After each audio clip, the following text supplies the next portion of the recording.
पिता। मित्रों नमस्कार, आप हैं बसंत गुरु जी के साथ। आइए महामृत्युंजय मंत्र एक बार उच्चारण करते हैं। ओम त्र्यंबकं यजामहे सुगंधिं पुष्टिवर्धनम् उर्वारुकमिव बन्धनान् मृत्योर्मुक्षीयमामृता। मित्रों, इसमें प्रार्थना की गई है कि हे सदाशिव, हे मृत्यु के देवता, आप मुझे मेरे बंधनों से मुक्त करा करके मुझे अमरता प्रदान करें। यानी कि जन्म मरण की ये जो भय है, इस बंधन जो है, मेरी बंधन को मुक्त कर दें।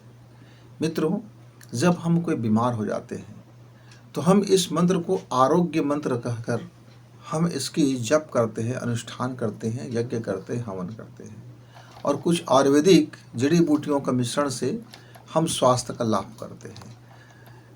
ये पौराणिक परंपरा क्यों चली आई है? क्योंकि हमारे अधिकांश शरीर का रोग का कारण मानसिक रोग था। अधिकांश हमारे रोग के पीछे में जो ठीक नहीं होने का जो कारण था वो हमारा साइकोलॉजी होता था, वह मन को प्रभावित करता था। लेकिन मन में जैसे जैसे शुद्धता आती थी, मन जैसे जैसे निर्द्वंद होता था, मन को जैसे जैसे यकीन होता था कि कोई है जो मुझको इस बंधन से छुटकारा दिला सकता है। अब बंधन माने कौन सा? या तो आपका शरीर बंधन भी है, आपका मानसिक बंधन भी है।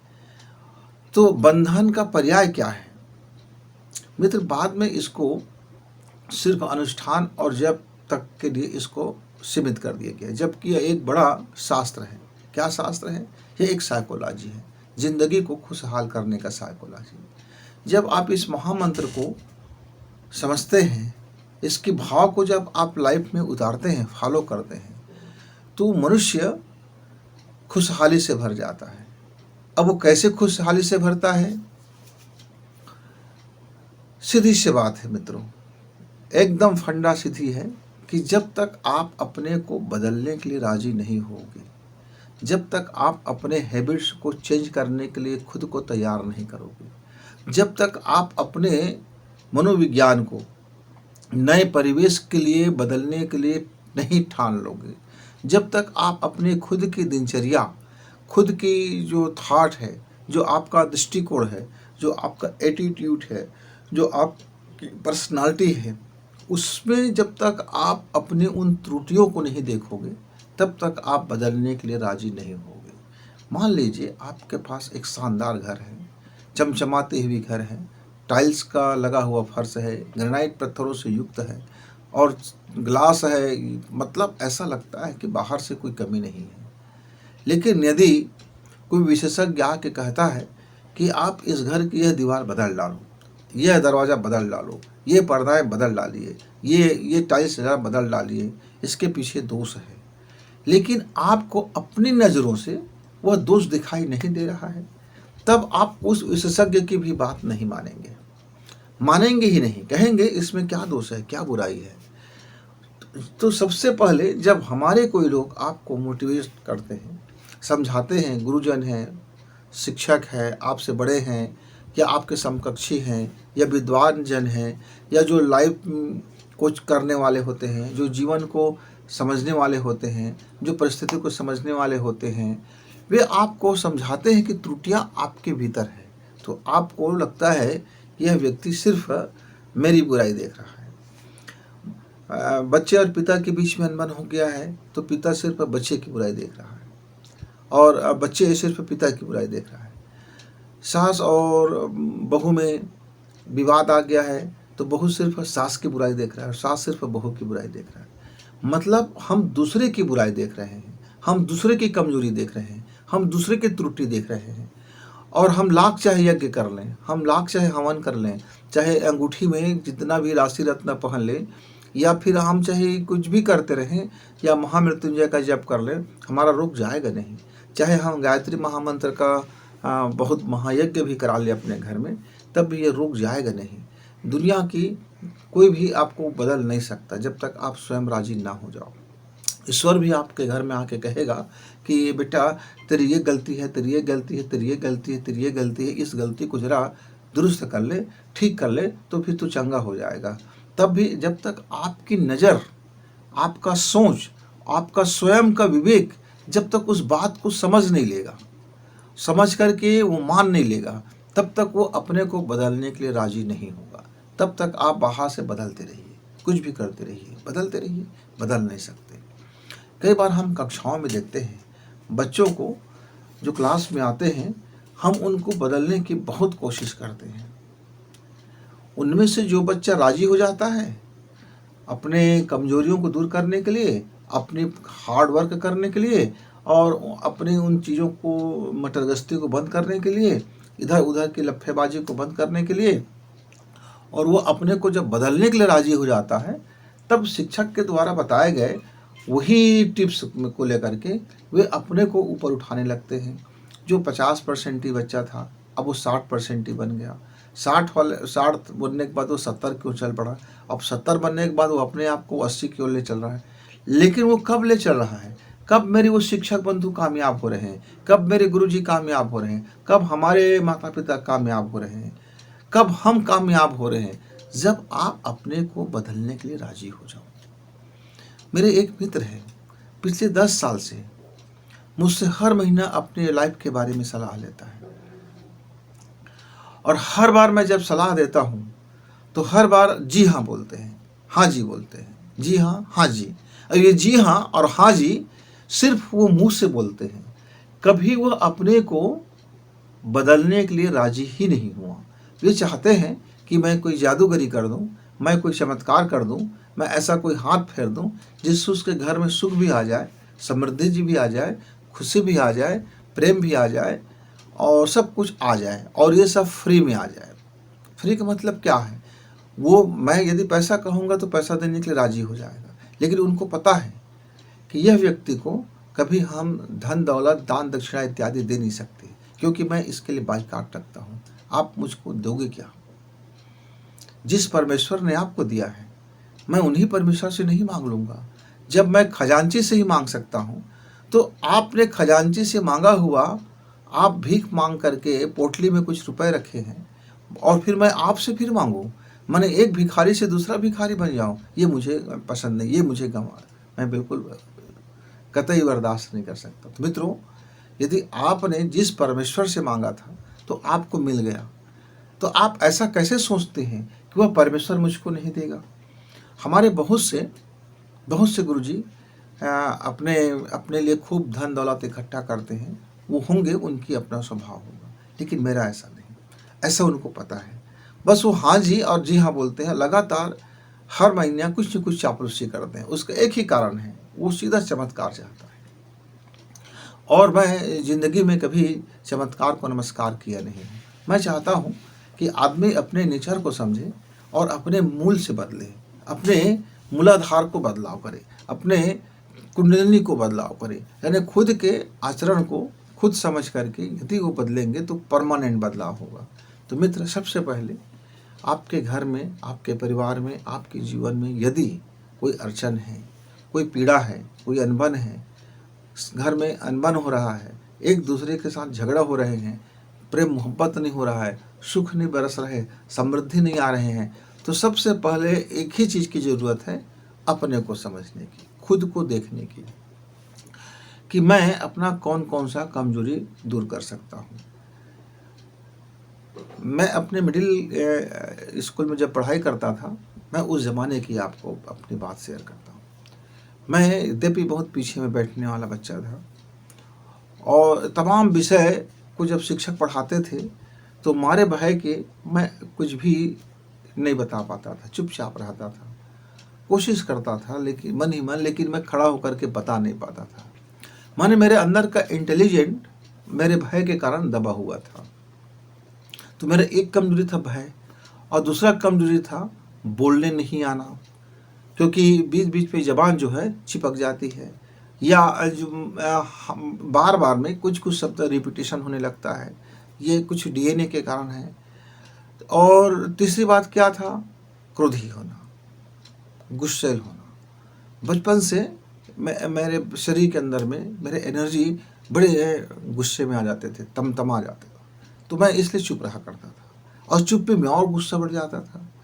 एक दिन हमारे एक शिक्षक ने मुझसे कहा कि बसंत, आप एक काम कर लो, मैं आपको 7वीं में बहुत आपका अच्छा नंबर आ जाएगा, आप पास तो हो ही जाओगे और बेहतर अंक से पास हो गए, लेकिन आपको एक काम करना है। क्या काम करना है गुरुजी? तो उन्होंने कहा कि आपके भीतर में जो भय है उसको निकालिए। तो मैं बोला कि मैं भय तो निकाल दूं, पर मैं कैसे निकालूं? मेरे पास यदि कोई अस्त्र होता या कोई ऑपरेशन करके निकाल देने का होता तो मैं उसको निकाल बाहर कर देता, पर वो तो मेरे मन के अंदर में ऐसी सूक्ष्म जगत में है जहाँ से मैं उसको नहीं निकाल सकता। तो मैं इसके लिए क्या करूँ कि मेरा मन का भय जाता रहे? तो कई प्रकार से भय था। अंधेरे से भय था, आंगन में निकलने से भय था, लोगों से बात करने में भय था, अपने विषय को पढ़ने में भी भय था कि मुझे याद होगा कि नहीं होगा। तमाम छोटी बहुत सारे भय था। यहाँ तक का कि मेरा पैसा आपके जेब में है और आप रखे हैं और आप देने के लिए रखे हैं, लेकिन मैं फिर भी उसको मांग नहीं सकता था, मेरा पैसा आप लौटा दो करके। मतलब अपनी वस्तु को लेने में भी भय, शर्म इत्यादि ऐसा हावी था। तो उन्होंने कहा एक काम कीजिए, आप एक काम करना, अंधेरी रात हो, अंधेरी रात में आप अपने घर से निकलना और एक चक्कर मरघट का लगा के आना, शमशान का लगा के आना, और ध्यान रखना पीछे मुड़ के मत देखना, ध्यान रखना पीछे मुड़ के मत देखना। अब उसने एक टेक लगा दिया कि ध्यान रखना पीछे मुड़ के मत देखना। तो मैंने कहा मैं रात में अपने आंगन में नहीं उठ सकता, और आप तो मुझको शमशान घाट में जाकर के चक्कर लगाने की बात कर रहे हैं गुरुजी। मेरा भय क्या जाएगा, मैं ही निकल जाऊंगा, इस ऐसे में तो मैं ही निकल जाऊंगा। बोले यदि मैं साथ रहूं तो बोले आप साथ रहेंगे तो मैं आपकी उंगली पकड़े पकड़े घूम सकता हूँ, क्योंकि आप हैं तो पहले आप सामना करेंगे फिर मैं। बोले ठीक है, हम दोनों चलेंगे।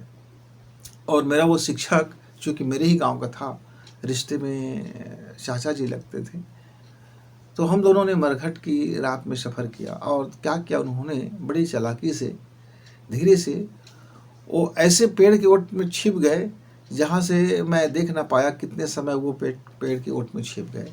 अब मेरे अंदर का भय अब भयानक हो गया। अब मैं अंदर का भय जो था अब थर थर होने लगा। लेकिन अंदर से एक बात उठी, यदि भूत आता है तो पहले मारूंगा, उसके बाद ही मरूंगा। अब मैं डरने वाला नहीं हूँ, देखता हूँ भूत कहाँ पर है। और फिर अंदर से एक मजबूती ने जन्म लिया। मैं बोला कि आखिर मेरे अंदर भय कहाँ से हो रहा है? तो मन के भीतर से हो रहा है। तो मन ही मेरा यदि यह कहे कि मैं इससे भय नहीं खाता हूँ, देखता हूँ कैसा है ये, आखिर सामने नहीं है तो उसे डरना क्या, जो मर गए उससे क्या डरना, अरे जीवित से डरना अलग बात है, अब वो क्या है। तो जैसे जैसे मेरे मन में मुझको अपनी कमजोरी महसूस हुआ और मैंने उस त्रुटि वाली सोच को दूर किया, और मैं जैसे ही अपने आप को चेंज किया, मैं निर्भय हो गया।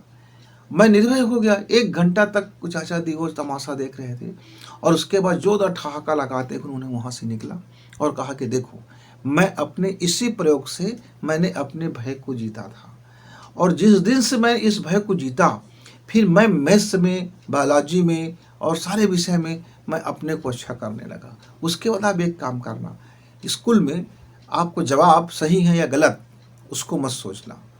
सर कुछ भी प्रश्न पूछते हैं तो जो आपको आंसर लगता है आप खड़ा होकर के आंसर देना। अधिक से अधिक क्या करेंगे, अधिक से अधिक गलती होगा, लोग हंसेंगे, मारेंगे, और टीचर आपको दो रूल लगा देंगे, भाई 2 डंडा लगा देंगे, खा लेना मार। लेकिन ये आपके भय को जीतने का दूसरा फार्मूला। मित्रों, फिर मैंने क्या किया, अगले दिन से फिर मैंने जवाब देने की कोशिश शुरू की।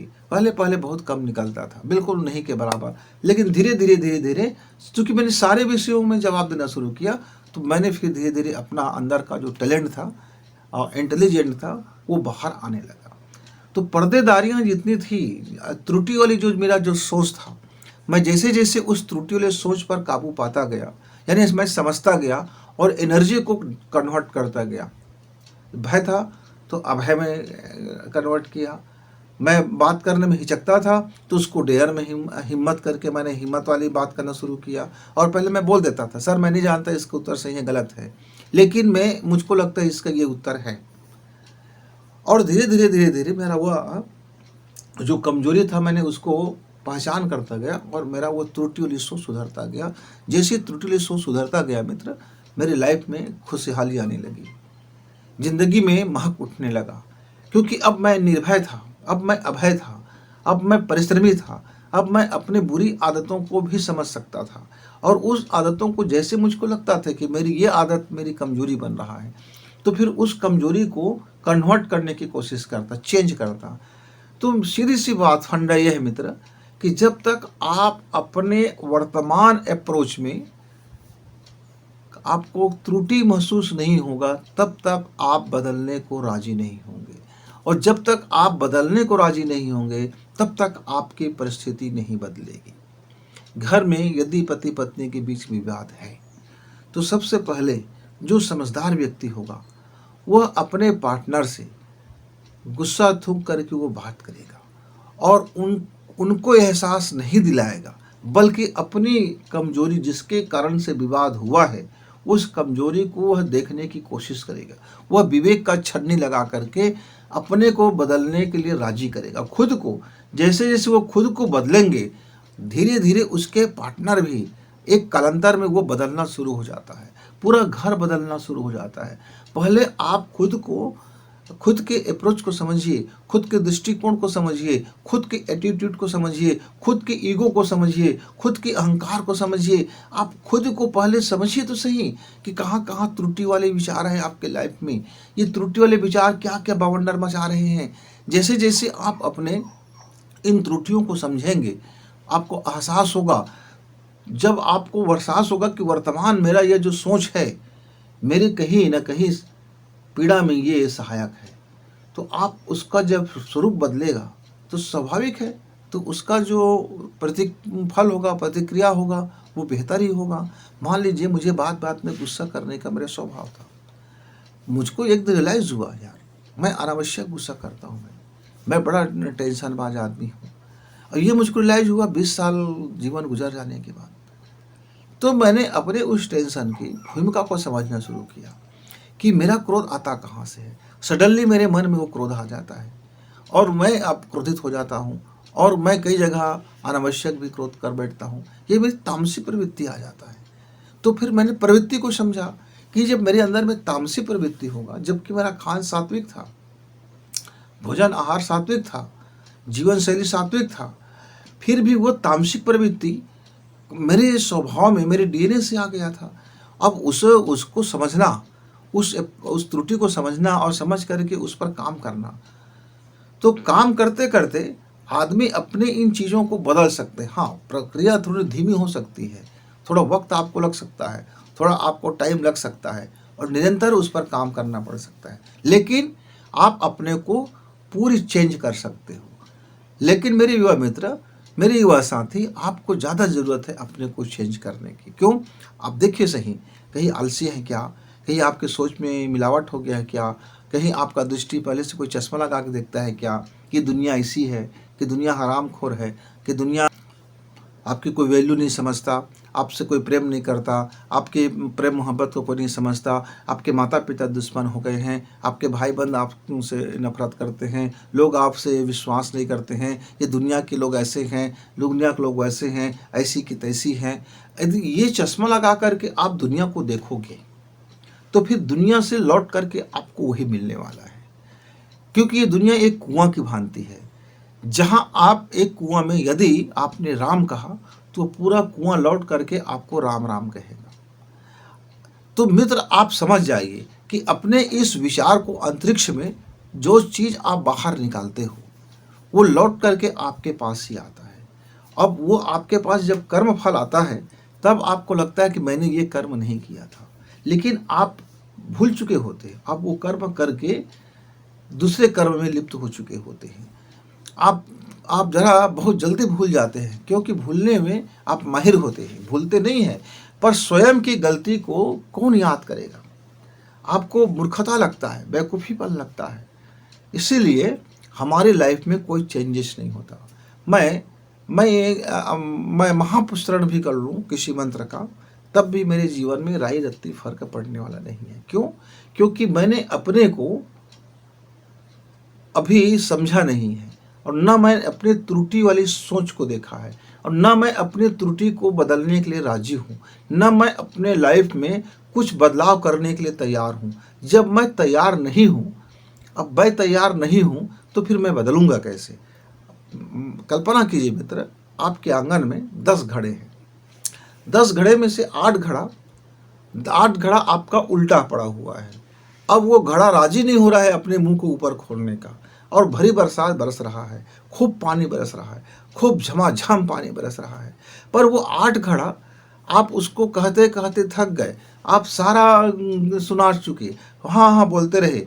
आप अपने को बदल सकते हैं तो बोले हाँ हाँ मैं बदल सकता हूँ, ये सद्गुण है, ये फलाने हैं, ये ठिकाने हैं। वो भी बोलेंगे हाँ मैं ये जानता हूँ, आप बताइए तो सही मैं कितना मंत्र जप करूँ, कितना अनुष्ठान करूँ, कितना क्या करूँ। वो सब प्रोपोगेंडा करने के लिए तैयार है, वो सब आयोजन करेंगे, लेकिन अपने मुंह को वो उलट करके सीधा नहीं होने वाला है, क्योंकि वो राजी नहीं हो रहा है कि अपने जीवन के अंदर में मैं उसको भरूं।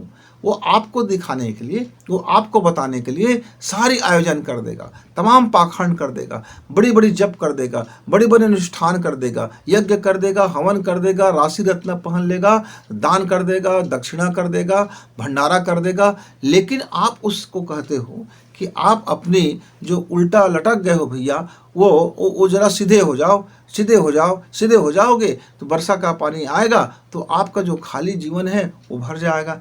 तो बोलते नहीं नहीं, अभी मैं ऐसे ही ठीक हूँ, आप ऐसे ही चमत्कार कर दो कि मेरे जीवन में खुशहाली आ जाए, और मैं अपने को बदलने के लिए राजी ना करूँ, लेकिन आप ज़रूर आशीर्वाद दे दो, आप ज़रूर चमत्कार कर दो। तो मेरे मित्रों, मैं इतना सामर्थ्यशाली नहीं हूँ कि आप राजी ना हो और मैं आपको बदल दूँ। आपको बदला जा सकता है, लेकिन वो कर्म फल के विरुद्ध होगा। आपको बदला जा सकता है, आपको जबरदस्ती पूर्वक शक्ति से आपको उल्टा जा सकता है, उलट कर पलटा जा सकता है, और उलट कर सीधा भी किया जा सकता है, लेकिन वह नेचर के विरुद्ध है, वो प्राकृतिक नहीं है। उसको फिर हम प्राकृतिक नहीं कह सकते, फिर उसको तो आप फिर चमत्कार कह देते हो। और जहाँ चमत्कार की बात आती है तब मनुष्य अकर्मण्य हो जाता है, फिर कर्म फल से उसका सिद्धांत से उसका दिमाग उड़ जाता है, कर्म फल से उसका विश्वास उड़ जाता है, उसकी श्रद्धा उड़ जाता है, फिर उसका श्रद्धा चमत्कार में टिक जाता है। फिर कभी कोई चमत्कार होगा, फिर कभी कोई चमत्कार होगा, और फिर लाखों के सैलाब उस चमत्कार को पाने के लिए फिर वो अपना सर्वस्व निछावर करते रहते। वही है, अपने को राजी नहीं कर रहा है सीधा होने के लिए, बस दुनिया भर के आयोजन करने के लिए राजी हो जाता है। तो मित्रों, मैं अपनी वाणी को विराम करूं इससे पहले आप यह बात गांठ बांध कर समझ लो कि जब तक आप अपने वर्तमान में जो आपका करंट अप्रोच है, जो आपका वर्तमान जीवन शैली है, जो आपका वर्तमान सोच विचार है, जो आपको वर्तमान देखने का तरीका है, जो आपका वर्तमान जीने का तरीका है, जब तक इसमें जो जितनी भी त्रुटियां हैं, यह त्रुटि वाली सोच को जब तक आप समझ ना लो, तब तक आप अपने को बदलने के लिए राजी नहीं होंगे। और जब तक आप अपने में चेंज नहीं करोगे, अपने स्वभाव में चेंज, अपनी सोच में चेंज, अपनी लाइफ स्टाइल में चेंज, अपने जीवन जीने के तरीका में चेंज, अपने काम करने के तरीका में चेंज, जब तक चेंज नहीं होगा, फिर आपके जीवन में वो कॉम्प्लेक्स बना रहेगा। फिर आप सरल नहीं बनोगे, फिर आप सिंपल नहीं बन सकते। सिंपल बनने का एक ही सरल मार्ग है, एक ही उसका महामंत्र है कि आप अपने को पहले बदलने के लिए राजी करो।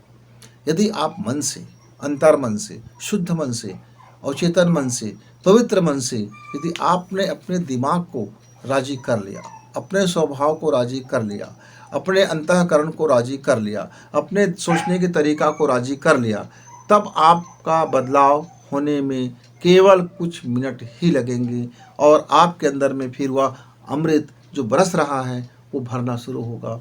अब जब पूरा घड़ा खाली है तो थोड़ा इंतजार तो करना पड़ेगा। जब पूरा घड़ा खाली है, उस घड़ा को भरने में वक्त लगता है। तो पहला बूंद जैसे ही पड़ जाते हैं, धीरे धीरे एक एक बूंद करते करते फिर पूरी घड़ा भरती है। मित्र, आप ऐसा नहीं कह सकते कि अचानक मेरे नल की टोटी जैसे भगवान सुख, समृद्धि और शांति और प्रेम को एकदम 10 HP की मशीन में डाल दें और मेरा टंकी फुल कर दें।